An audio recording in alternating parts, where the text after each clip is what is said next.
everybody. Happy Friday. I should say Friday. I feel like this week has just been like super long. But I am very excited to be here today. I didn't realize that this week is actually National Disordered Eating and Eating Disorders Week. So I wanted to cover a little bit about my journey with that, get a little vulnerable with you. I've shared a little bit about that before, about my background, but I'm going to get a little bit deeper into that today. I'll give you some specific tips on how to, well, overcome, but also to identify triggers, identify mindsets so that everything is nice and balanced. Some nutrients that can be important for mental health, and how to create a plan that can work best for you so that you stay in fully, I should say, is it in kilter? I should say, because it's off kilter, right? In kilter. All right, so with that in mind, I'm just going to introduce myself. Hello, my name is Drew Mulvey. I am a certified dietitian nutritionist, board certified nutrition specialist, and certified integrative sports nutritionist. With the combination of the mind, body, and spirit, with those, I am the vitality specialist to really help you to redeem your best quality of life back, whether that be athletic performance or reaching your athletic potential, and really finding out what gives you life again. And that's what actually brings you the best outcomes in health, in wealth, and abundance. I should say that your health is your wealth. If that sounds like you, I would absolutely love to speak with you. You know a little bit about my journey of how I went from having two autoimmune conditions and several health issues to now just doing a half Ironman in September of last year. It's last year.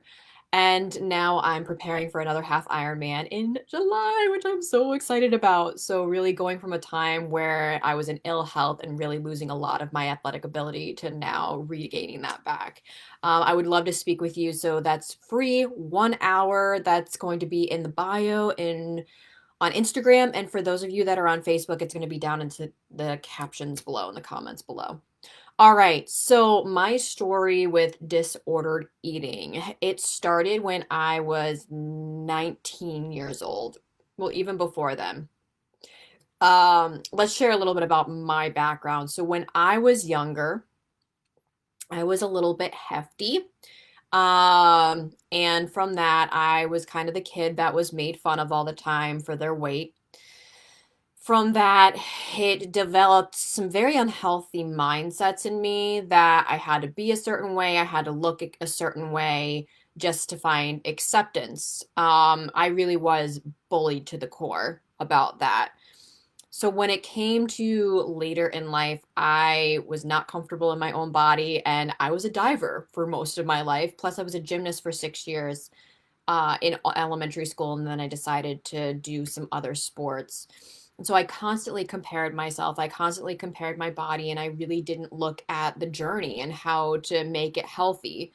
Granted, in high school, I did undergo a vegetarian diet because I just did not want to eat animals anymore, and that's when I started feeling a little bit better, but still I struggled with that, and I knew that it was a matter of time that it was going to happen. Come freshman year in college, I am a Division 1 diver, and I'm very aware of my body. It started with a diet that I went on. Actually, I went on my first diet when I was 10 years old, and I was continuously going on diet. So really, I had improper mindsets even from that point.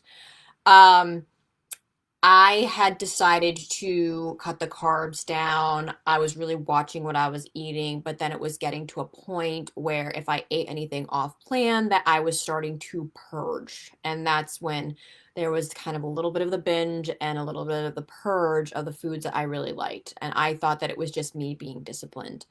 It had dawned on me, that was February of 2006. It hadn't dawned on me until later what I was doing to my body. And that's when I realized I really had a problem. From then, I still struggled with body dysmorphia, disordered eating patterns, because a lot of things didn't get taken care of that needed to be taken care of in terms of my mental health as well. Previously in the past, I had been diagnosed with depression, ADHD. I was on meds for those for a while, and that can really stem from that childhood trauma.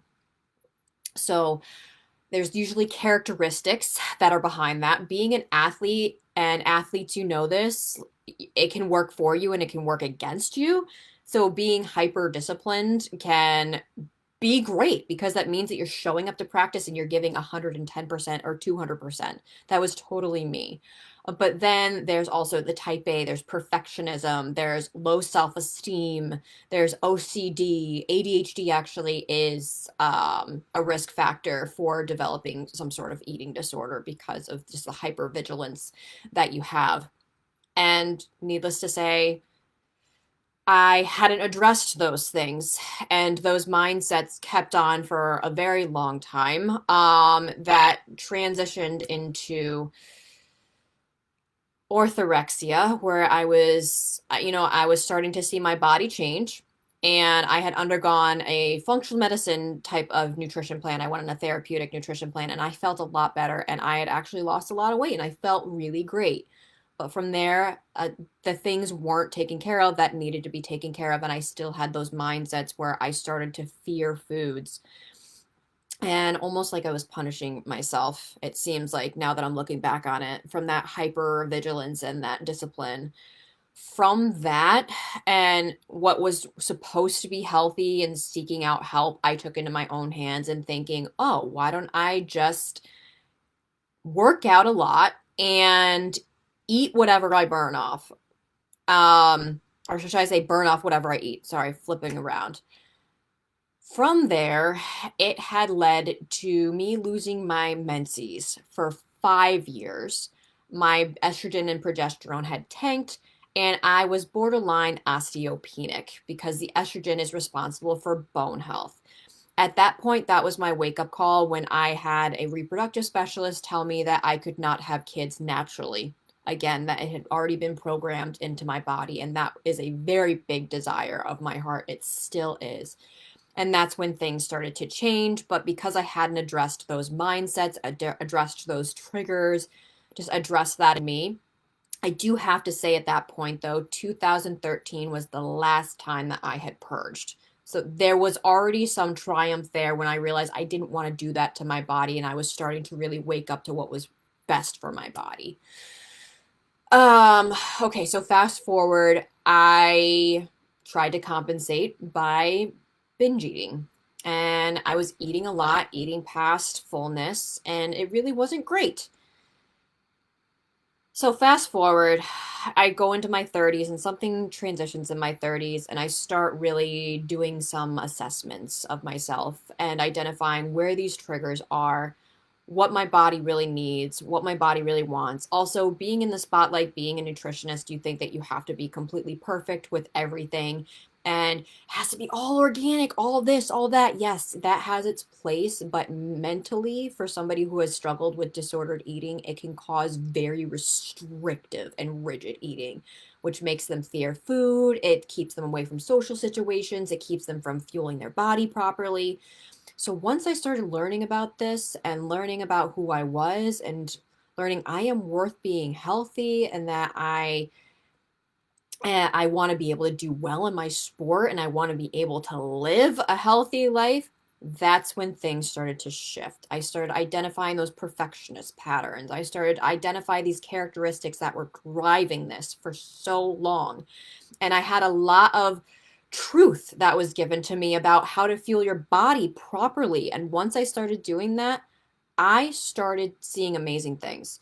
Yes, I had gone on different therapeutic diets, but those were helping me. And then I was able to find that balance instead of just being all this or all that. I threw away the labels and I started to see what worked best for my body and what foods work best. And you go in the ebbs and flows. That's what I tell people. Your body's going to go in cycles and you kind of go through the ebbs and the flows. I was running further. I was cycling further. I had more energy. I had a better relationship with myself. I had more grace for myself. And I was a heck of a lot happier because I was allowing myself to have some of my favorite foods. Now, does that mean that I had them every single day, all the time? No, it does not mean that. It means that I had it structured in there and I was present with my food. So from there, fast forward, what has happened? My menses returned naturally when I was told that it was not going to return naturally. My hormones had started to balance out, and now that shifted me into learning about how hormones affect your athletic performance and affect your performance and health overall.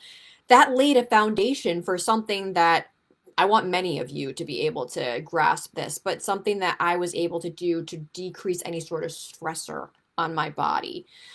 I was I was recovering a lot better. One of the things that was happening is I was sore all the time. I had fibromyalgia in the past. I had chronic fatigue syndrome. I had another autoimmune condition when I was 20 years old. I was recovering a heck of a lot better. And most importantly, I missed being an athlete, and to be able to be an athlete again made all the difference. I was so happy. So with that, with where I've come from, what are some of the things that I've used? So, obviously, from disordered eating, that can create a lot of negative self talk and negative things going on in your mind, and your body picks up on that. One of my professors, I say this all the time, that he had told us the most pro inflammatory things are your thoughts. So, getting thoughts right. Now, does that mean that I'm perfect? Absolutely not. All of us, we are working on something, and there's always a new layer of the artichoke that is coming undone. But I was becoming more aware of my thoughts and finding more grace for myself, accepting more of who I was. And I had to take a step back from that. um, and I was using food as medicine and how to nourish my body and getting the right nutrients into it, but I also knew when I started to get off kilter. Now, what some of the nutrients that I was incorporating that are actually really important when there's any sort of anxiety around this. Probiotics are going to be a big one in particular. The lactobacillus species, and there's a couple other species that are responsible for creating neurotransmitters, particularly serotonin. So you want to make sure that your gut is in check and you're getting those fermented foods. So that would be sauerkraut, that would be your yogurts, your grass-fed yogurt, or plant-based yogurts. It's kefir, kimchi, your pickled vegetables. But there's also prebiotic fibers as well that feed those beneficial probiotics, and that would come from apples, bananas. Oats are a really great source of prebiotic fiber. Jerusalem artichokes, onions, garlic.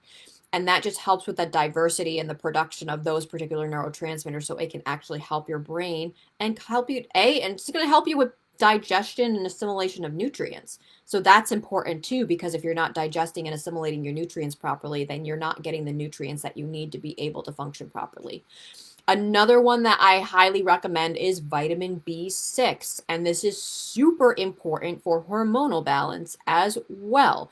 It's very important for your adrenals, but it's also important for something called methylation, which that in and of itself is an anti-inflammatory pathway in your body. It's also a detoxification pathway in your body too. So it's helping you to clear out any sort of harmful compounds in your body, which if those are recirculating, that can definitely affect your mind. But it also helps to protect the DNA and the RNA from any sort of damage from those inflammatory compounds, so that you are generating healthy proteins and that you're generating healthy energy. It's very important that you have B6, but B6 is also the cofactor for serotonin and melatonin production, as well as vitamin B3, which is going to be your one of your energy B vitamins or energy molecules. That's actually important for I talk about this, the electron transport chain, and helping with the production of ATP.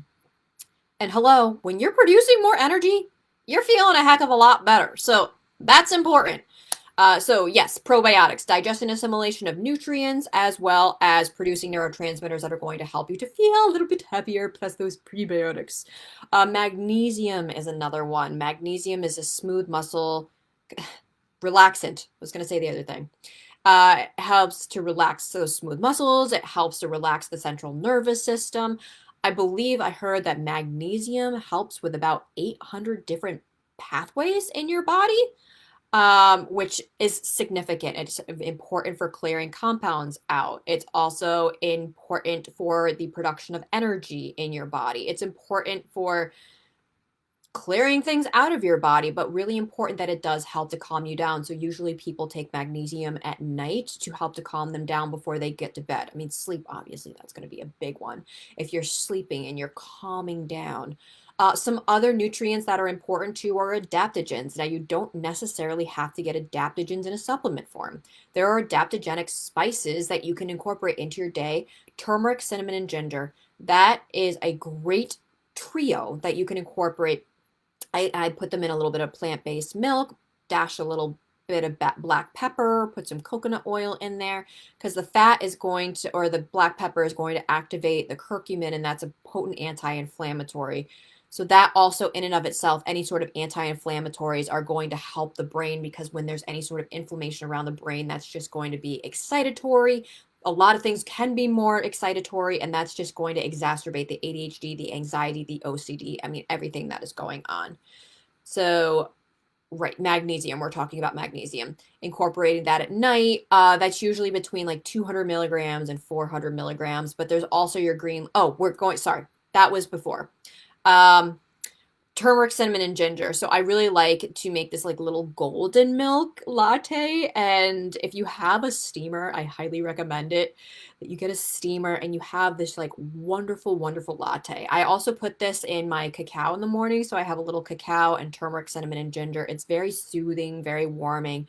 Plus, speaking of magnesium, the cacao is a great source of magnesium, plus your green leafy vegetables. Sometimes I put some matcha in there. Actually, I do put matcha in there. So that's adding an extra source of magnesium because it's green. So really anything that's green to add into your nutrition plan that is, I shouldn't say plant-based. Well, yes, that's plant-based. That's from plants. I'm saying don't go for the synthetic greens. That's not what I'm talking about. I'm talking about the natural greens here that's going to give you magnesium. But the turmeric and the cinnamon and the ginger, they're adaptogens, so they're going to help the body kind of calm down and adapt your body to the stressors that are being presented on it, so that there's a healthy release of cortisol, healthy release of noradrenaline and adrenaline, so these processes aren't going off the hook and you're just pulling your hair out.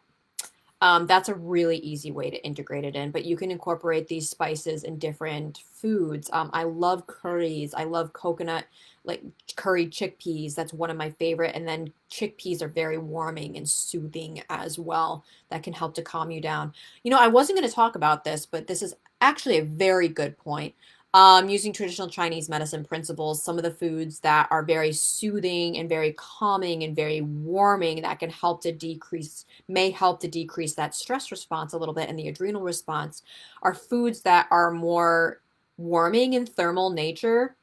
So that can help with digestion better. That can just help with calming you down. So that's any of your orange vegetables pretty much. So sweet potatoes, carrots, any of your squashes, which, oh my gosh, that's one of the funnest things to do, is experimenting with different things. Um, you have oats and brown rice, black beans, and there's organic dark cherries. Molasses is also very good. Dates, beets in particular, very warming, very good for your hormones, very good for blood flow. Anything that's going to help blood flow is definitely going to help you to feel like a happier person, because you got oxygen to your brain and you're getting oxygen to your muscles. Okay, so we talked about adaptogens, we talked about warming foods, and I will leave you with one more that is important.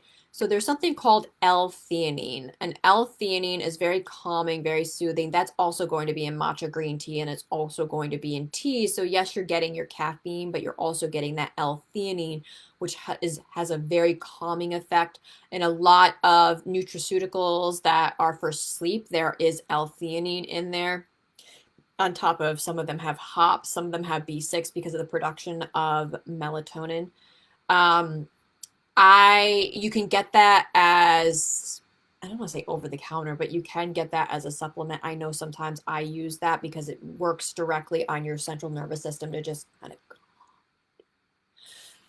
Uh, with that, I do want to cover this. I know I talked about magnesium, but when it comes to actual nutrients, there are different forms of magnesium, and magnesium bisglycinate in particular. Glycine is a very, very calming neurotransmitter. And magnesium bisglycinate for those, some I'm actually a little sensitive to this, so this is an up for me, but for most people, it's like it calms them down. So including that throughout your day could be really beneficial as well.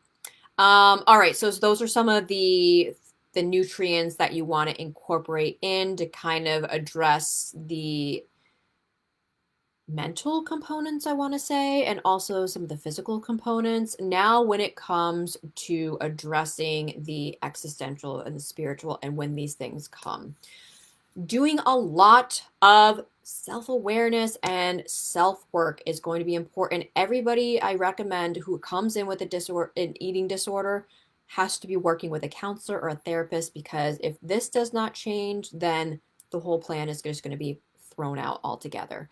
But with that, I, I had shared this. I shared this on Facebook, on my personal Facebook, from something that I shared 7 years ago now. Oh my gosh, 2018 was 7 years ago. Oh no, 6 years ago. It was 2019. About my eating disorder journey is being able to identify your triggers, especially stressors that can lead you to doing these patterns or succumbing to these patterns. So I know for me, when I was stressed and anxious later on, that's what led to binge eating. If I felt that I was negatively talking to myself or that I didn't feel great about myself, then I would restrict myself, or the perfectionism came in. The perfectionism started to come in. And that's where I wouldn't allow myself to have some of the foods that I wanted. And then that was, yeah, I'm going to say it was screwing with me mentally. I was not celebrating myself and I was not honoring myself. So, what are some of the things that I do? Well, I've said this to my patients and my clients before, that when you get in front of food, you have to realize that in that moment that you are in control. When you're binge eating, you're out of control. And it's like you have an out of body experience. You don't taste anything. It's just anything and everything is just going into your mouth, and then it just comes right up. So being able to identify in that moment, what are the emotions that I am feeling right now, and what are the triggers that I'm feeling, what's going on in my life, and then looking at the long-term consequence of the action. That has helped me immensely, because in that moment you can say screw it and then not think of those long-term consequences. By doing that and visualizing that, you save yourself from a lot of guilt and a lot of shame and a lot of just negative self-talk. Also, slowing down, being able to taste the food, being able to enjoy all the flavors. Because at one point, I really did. I had a very wide palate, and I was the cupcake queen at one time. Every place that I went to, I had to look up what the best cupcake place was, and I loved it.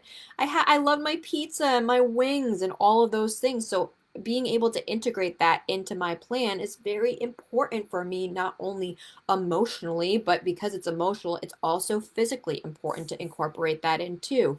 So if I start to get off kilter, I start to wonder, all right, was I too restrictive? Am I too rigid right now?